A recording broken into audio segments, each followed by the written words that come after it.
Alright, magandang araw po ulit sa inyong lahat mga idol. Meron naman tayo dito nga product na bubuksan. So galing pa po ito ng Estados Unidos. So ayan, kararating lang kanina no. So ngayon ay bubuksan natin at ipapakita ko sa inyo kung ano nga ba itong ating in-order. So simulan na po natin. Ayan. So ang in-order ko nga po pala ay cordless na soldering iron. Magamit natin ito sa ating mga pag-DIY project. Ayan po.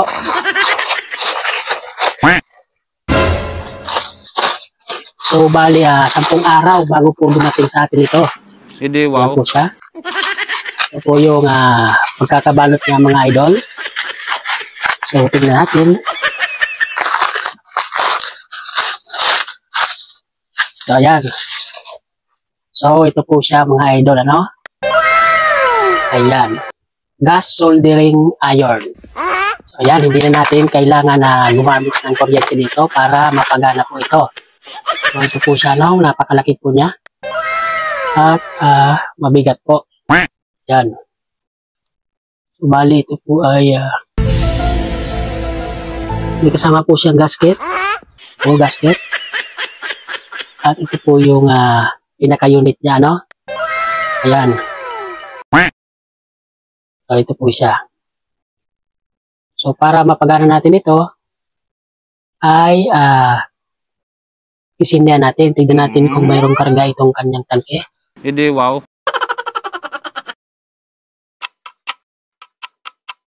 So, bali walang karga, no? Tanggalin muna natin.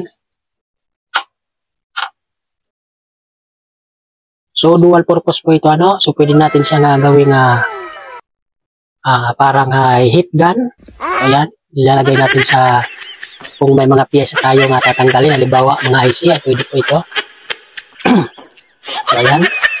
Ang gagawin muna natin ay kakargaan muna natin siya ng gas para magamit po natin ito. So, ito po, meron tayo dito nga gas. So, kakargaan po natin.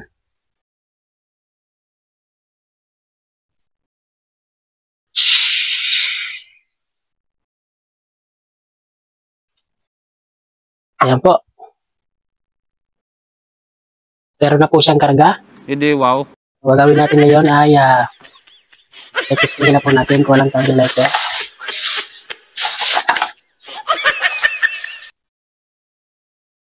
So, ayan po. Sisingawin muna natin ng kaunti. So, ayan. So, ayan po siya, no? Patayin muna natin yung electric fan kasi nakaharangan niya yung so pinatayin muna natin yung electric fan para hindi niya maharangan yung di mamatay itong ating torch. Hindi, wow. Ayan. Daran ulit natin. So ayan po siya, no? Aba, matindi!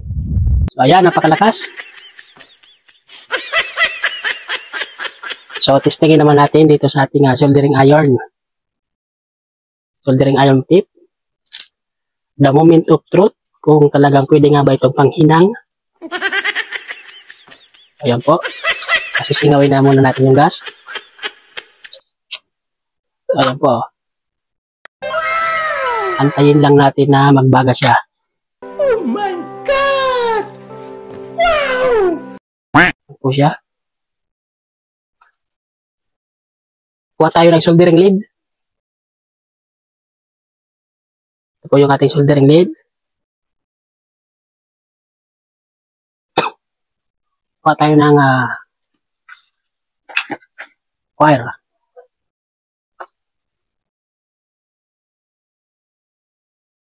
So ayan, bali mga putol po yan na wire na yan. Tetestingin natin kung kaya. So ayan na po. So yan, napakalakas niya mga idol. Yun o. Tingnan natin. So ayan, napakadaling hinangin o. So ayan o. So napakaganda talaga ito. Yun sa mga idol o.